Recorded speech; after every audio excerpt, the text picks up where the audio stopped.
Hello student, Naresh Kardam history classes में आपका फिर स्वागत है।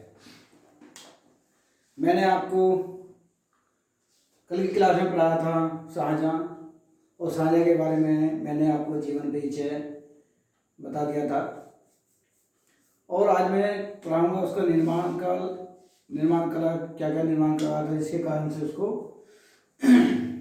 उसके काल को जो है स्वर्ण युग कहा जाता है, स्थापत्य कला का। शाहजहाँ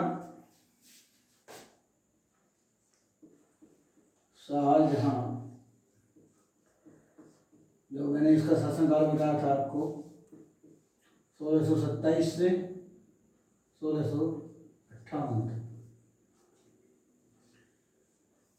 तो मैंने एक तो आपको बताया था निर्माण कला में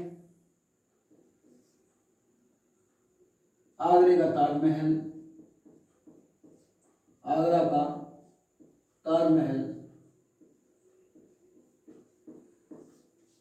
जो सन 1631 से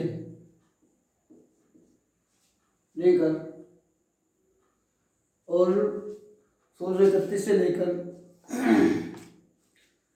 1693 तक तैयार हुआ। 31 से लेकर 1693 में 53 में तैयार हुआ, और इसको यूनेस्को की विश्व विरासत सूची में यूनेस्को की विश्व विरासत सूची में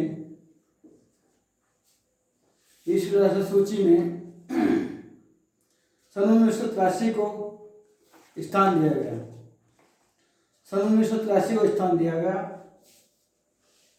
सूची में सन 1983 में स्थान मिला।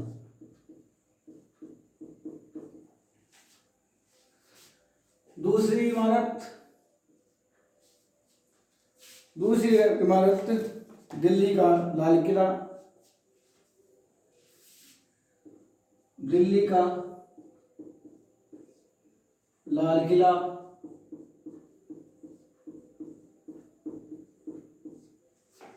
का लाल किला जो सन 1648 में बनाया गया था।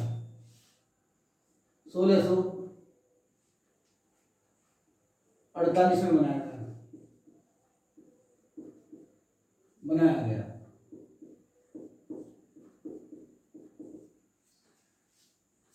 और दिल्ली के लाल किले की वो यूनेस्को की विश्व विरासत सूची में सन 2007 में शामिल किया गया था। यूनेस्को की विश्व विरासत सूची में सन 2007 में शामिल किया गया।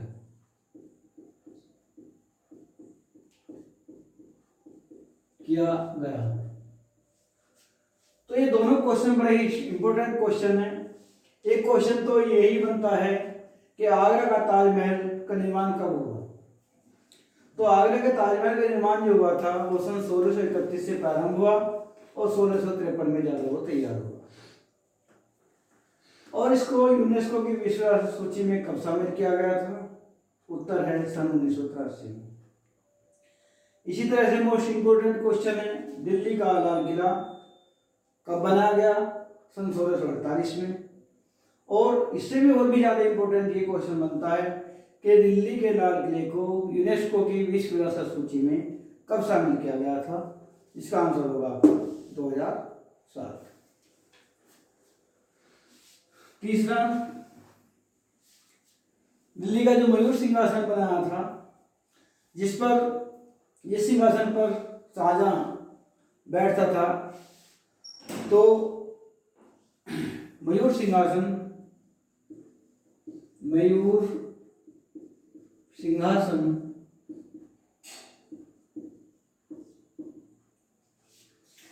तख्ते ताउस भी कहा जाता था, जिसको तख्ते ताउस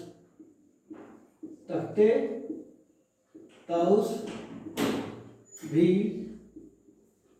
कहा जाता था।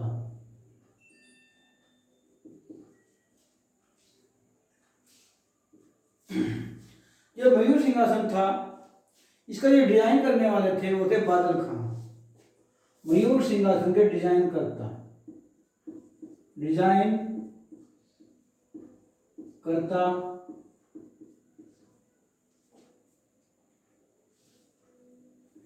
इसके डिजाइन करता थे बादल खां।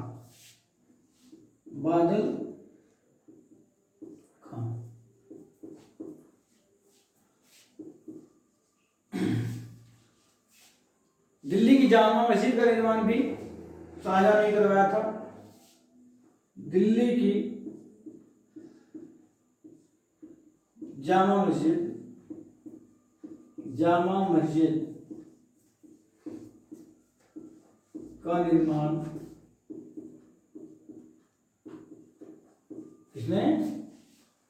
का निर्माण भी किसने कराया? शाहजहां।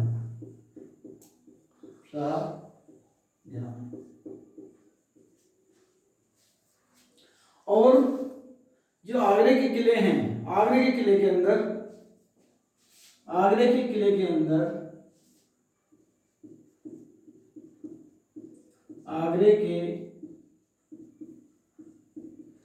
में एक तो बनवाया उसने दीवाने आम,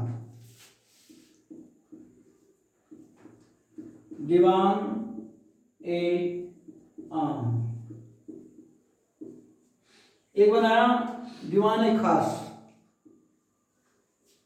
दूसरा दीवाने खास।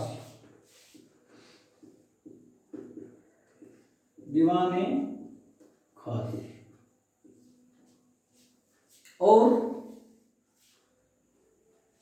जो शाहजहां ने एक चीज जो पद्धति थी, सीधा पद्धति और पावोस पद्धति। सीधा था कि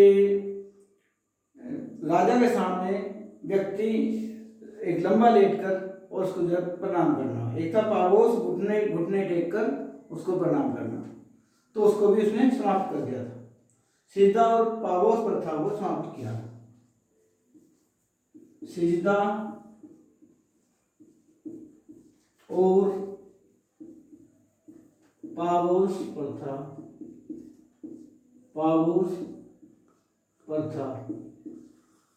को समाप्त किया।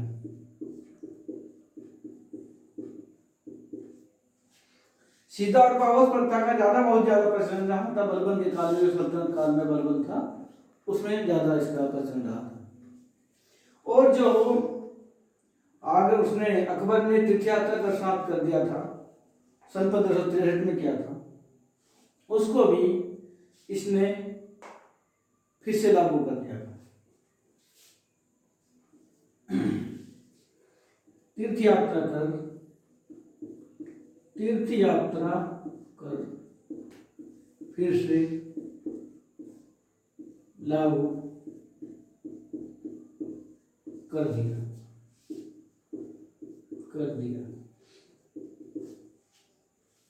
जो अकबर ने सन 1563 में तीर्थ यात्रा का समाप्त किया था, शाहजहां ने इसको फिर से प्रारंभ कर दिया था।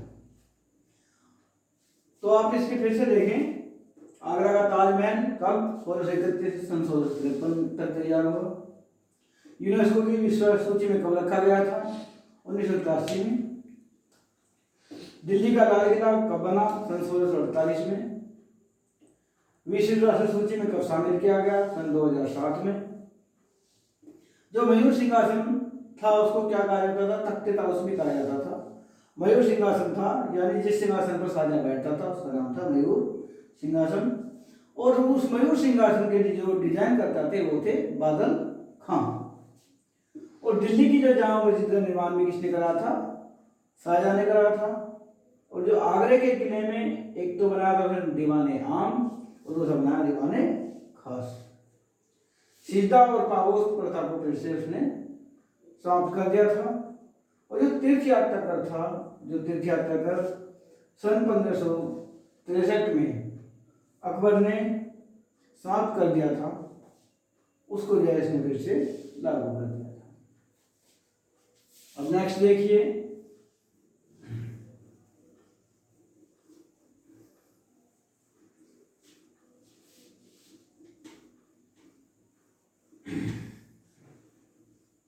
आप लोग इसको ध्यान से बार बार अगर पढ़ते रहेंगे तो आपको अच्छी तरह से याद हो जाएंगे।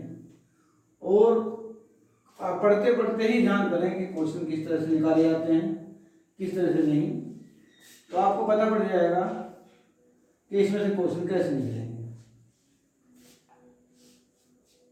इसने अपने जो न्याय का दिन था, शाहजहां जो न्याय करता था वो किस दिन करता था? शाहजहां ने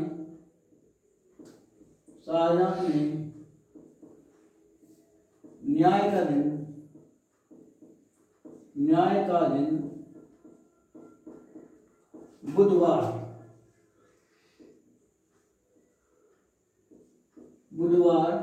निश्चित किया था। यानी सिंहासन पर बैठकर न्याय किस दिन करता था? वो बुधवार के दिन करता था। और उसके समय में ये जो मैंने बताया था संस्कृत को जगन्नाथ था जिसने गंगा लहरी का स्थापना की थी या लिखी थी। तो जो संस्कृत का जो कवि था जगन्नाथ, संस्कृत के कवि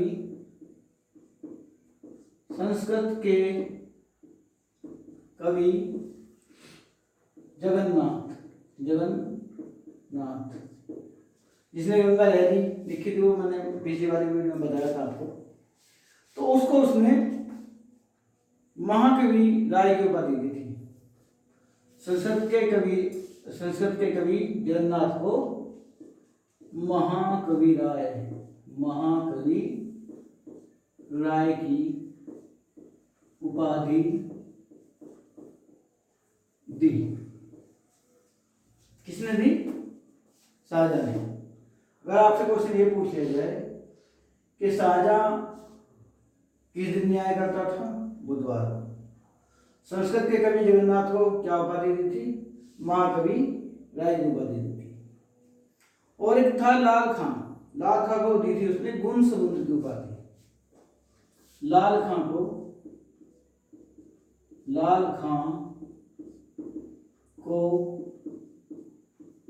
गुण समुद्र की उपाधि दी।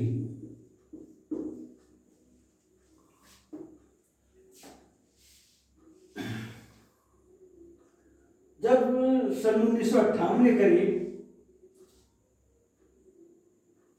जो शाहजहां के पुत्र थे उनमें उत्तराधिकार का युद्ध प्रारंभ हो गया।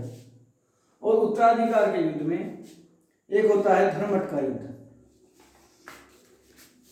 एक होता है धर्मठ का युद्ध।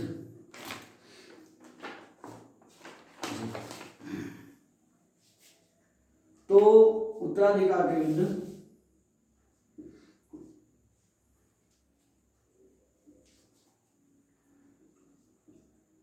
उत्तराधिकार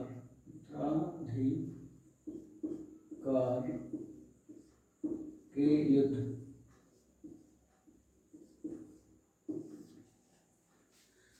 शाहजहां ने किसी को भी निश्चित नहीं किया था कि वो राजा बनेगा। शाहजहां का जो अपना ज्यादा लगाव था वो दारा शिकोह से था। और शाहजहां का जो अपना मन था वो भी ये था कि दारा शिकोह को वो अपना उत्तराधिकारी नियुक्त करे। लेकिन उससे पहले ही औरंगजेब ने इसको डाल दिया आगरा में, कैद कर दिया। और कब कैद कर दिया? सन 1658 में उसको कैद कर दिया। और 1658 के बाद 1666 तक वो आगरा के किले में कैद रहा था और वहीं पर ही उसकी शाहजहां की मृत्यु हुई थी। तो जो उत्तराधिकार के युद्ध थे, एक तो हुआ धर्मठ का युद्ध जो हुआ था सन 1658 में।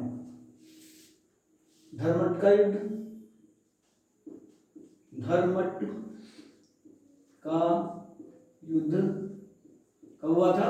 सन 1658 में। यह हुआ किस किस के बीच था? औरंगजेब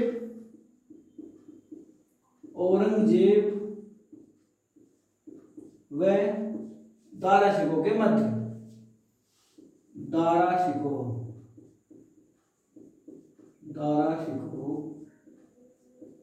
के बीच। जीत किसकी हुई इसमें? जीत हुई थी औरंगजेब की। जीत औरंगजेब की। और हार किसकी हुई? दारा शिकोह की। और इसके बाद दूसरा हुआ था सामूगढ़ का युद्ध। सामूगढ़ का युद्ध भी सन 1658 में हुआ। यह हुआ था आगरा में। और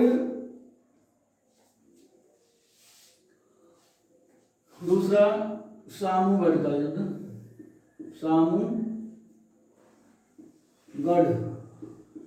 का युद्ध, ये भी कब हुआ? 1658 में ही हुआ था। 58 में ही हुआ। ये भी किसी के बीच हुआ? औरंगजेब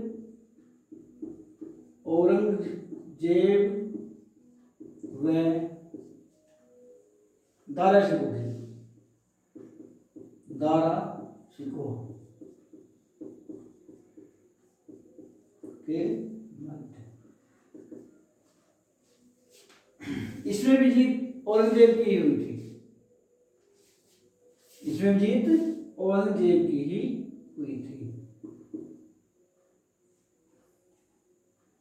जीत लिख सकते हैं जीत, और इसकी हुई हार, और यहां पर भी इसकी हुई हार। एक हुआ था देवराय का युद्ध। देवराय का युद्ध हुआ था अजमेर में, और उसमें भी औरंगजेब ही जीत गया था।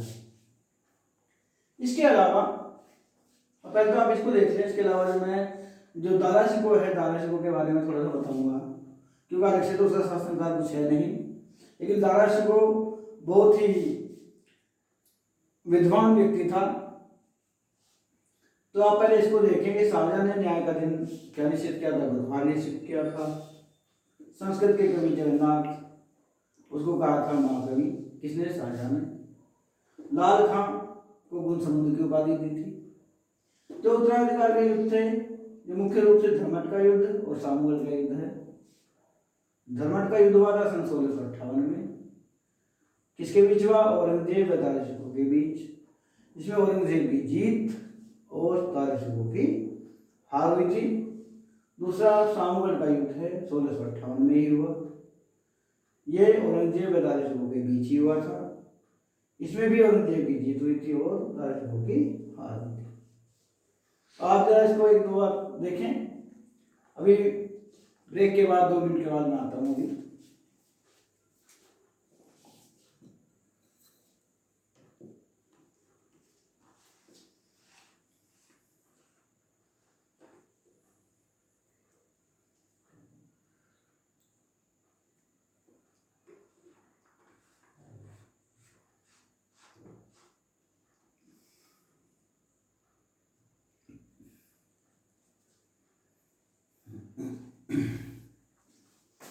हाँ तो स्टूडेंट, हम कहाँ थे? ये हमने आपको बता दिया था। अब मैं बताना चाह रहा था आपको दारा शिकोह।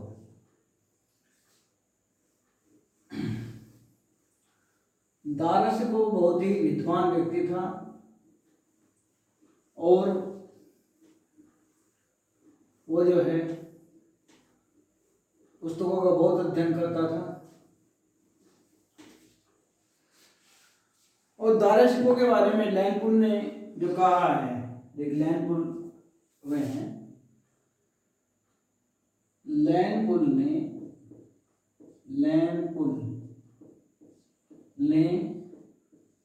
दारा शिकोह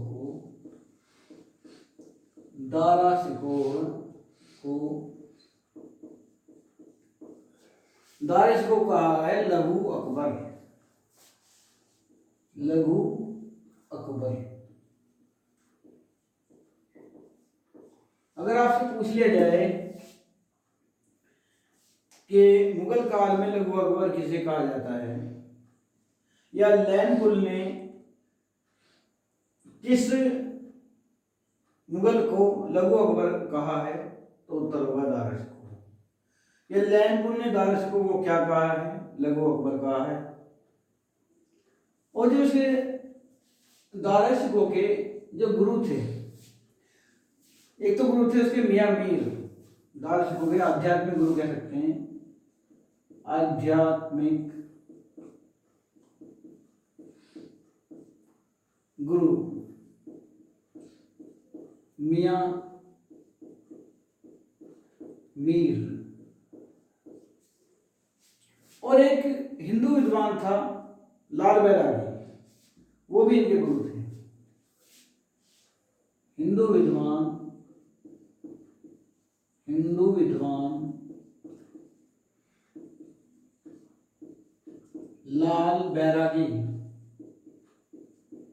लाल बैरागी भी दारा शिकोह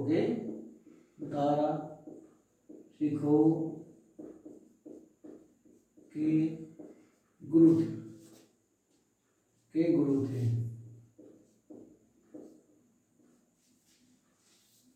क्वेश्चन कैसे बनता है कि दारा शिकोह का आध्यात्मिक गुरु कौन था, उत्तर होगा मियां मीर। वो कौन सा हिंदू विद्वान था जो दारा शिकोह का गुरु था, उत्तर होगा लाल बैरागी। लाल बैरागी किसका गुरु था, दारा शिकोह का। तो ये जो है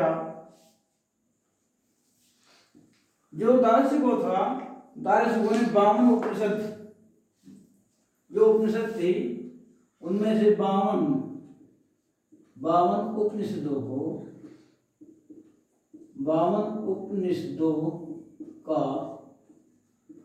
में फारसी में अनुवाद कराया था। फारसी में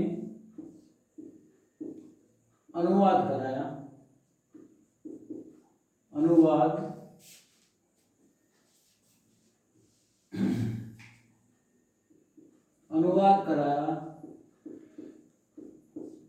और जो अनुवाद कराया था उसको क्या नाम दिया गया था, उसको नाम दिया गया था सिर्रे अकबर।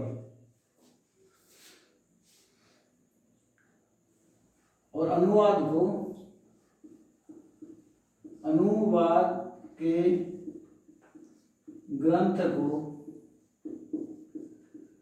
सिर-ए अकबर नाम दिया गया है। सिर-ए अकबर नाम दिया। और दारा शिकोह ने योग वशिष्ठ और भगवद गीता का भी फारसी अनुवाद कराया। दारा शिकोह ने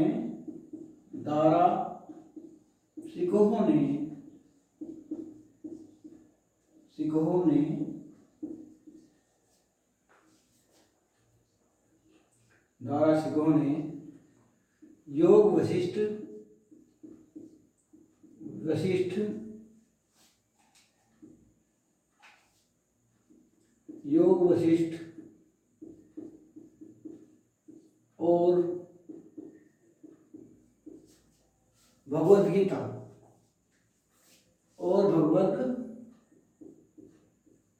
भगवद गीता का भी फारसी में